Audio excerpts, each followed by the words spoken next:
各位网友，大家好，我是鲍明。这期的话题，我们来说一说美国国防部考虑在太平洋地区组建常设的海军特强部队对抗中国。在刚刚结束的北约峰会中中国被描述为对北约的挑战，而不是威胁。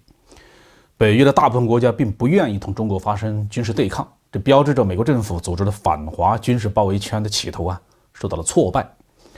但是美国就是美国，霸权主义的本性是不会改变的。根据美国政治网站6月15号披露，美国国防部正在考虑2个提案，专门在太平洋地区对抗中国。其中一个提案是在太平洋地区准备建立一支永久性的海军特遣部队，专门对抗中国日益增长的军事实力。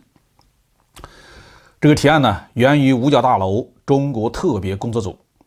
拜登今年3月份委托这个工作组审查国防部与中国有关的政策和项目。这个工作组有被提名担任五角大楼印太政策最高官员的伊利拉特纳领导。最近他完成了工作向国防部长奥斯汀提出了建议。根据美国媒体的报道，这一支针对中国的海军特遣部队将仿效北约在冷战时期在欧洲发起的一个构想，也就是大西洋常备海军部队。这是一支能够迅速的应对危机的即时反应部队，大部分时间都在这个地区穿梭，参加预定的演习，并进行友好港口的访问。来自多个北约国家的6到10艘舰艇，包括驱逐舰、护卫舰和辅奏舰船，通常都会在这支部队里面服役达6个月之久。现在这个对付前苏联和华约组织的手段准备用来对付中国。但是政治网站的文章也指出，这些针对中国的计划都没有被最终确定。即使五角大楼决定要实施，也需要向美国国会提出申请，以获得经费的批准。这个计划获得批准的可能性大吗？应该说有这个可能性。主要原因在于它需要的资金并不是很多，应该是在数十亿美元的这么个量级吧。与美国超过7000亿美元的国防开支相比是不值一提在美国政府和国会掀起的反华浪潮里，应该比较容易获得通过。值得我们警惕的是，美国的一些智库指出，这支太平洋特遣部队还将包括英国和法国等欧洲盟国，以及日本和澳大利亚。从目前的局势来看英法这些欧洲国家虽然也参加过，或者是可能参加在中国南海的自由航行行动，但欧盟和北约本质上是不愿意与中国进行军事对抗，因此他们也未必会加入到这个所谓的太平洋特遣部队。但是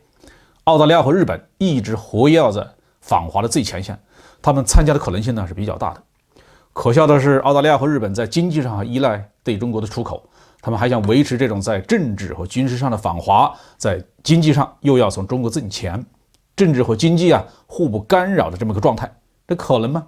美国国防部五角大楼中国特别工作组经过4个多月的冥思苦想和反复论证，拿出这么一个方案，实在是让人对美国政府的战略咨询团队的水平不敢恭维。